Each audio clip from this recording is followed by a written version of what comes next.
I don't think our work is done. I think it's important that we continue to do this work. We have a number of alum who are also now seeking to mentor others because it's about each one, teach one. That is something that we're also doing. The other way, and you didn't ask this, but I'm gonna tell you anyway, the other way that we're helping sort of having impact on community is there are new programs that we have for alums like board builders, where we're helping them get on nonprofit boards, but also civic boards and commissions.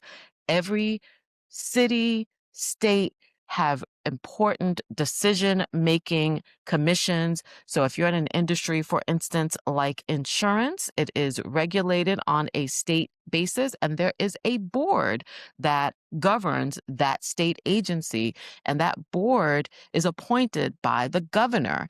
And so we are in every market that we're in, we are establishing relationships with the municipalities, with the gubernatorial administrations, so that our our esteemed alums' resumes are in front of them so that they can be looked at for appointments. I think it's not only great civic service in New Jersey. I was appointed to the New Jersey Urban Enterprise Zone Authority Board, which helped make funding decisions for economic development across more than 30 municipalities.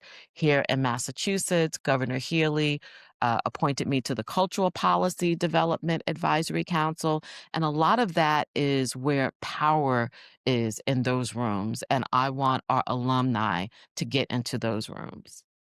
Yeah, I was actually that was kind of my next question, which is like, with this initiative, why do you think it's so important, and what kind of impact could it have being on these boards, especially for a person that's like, I have never thought about politics, I don't want no parts of it, but what is the difference that that makes? Well, this is not politics, this is governance, right? So that's Okay. two different things, right? Okay. So politics is running for office, governance is making sure that it is run efficiently and for the benefit of the community.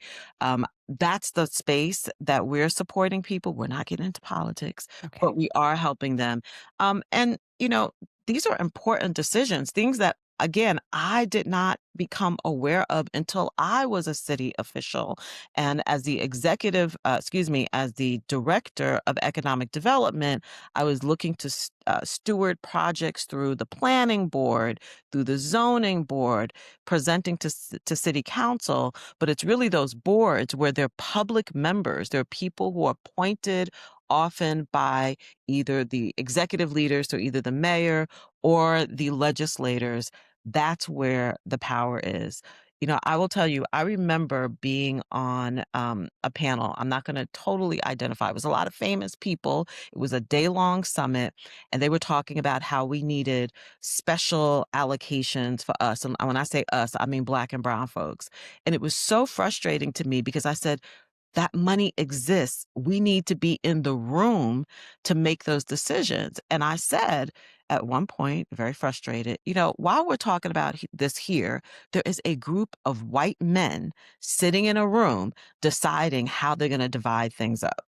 We need to Mhm. make sure that we're in those rooms. So you've helped people and businesses make connections that may have not otherwise happened. Why is it that creating access is such a core part of your mission?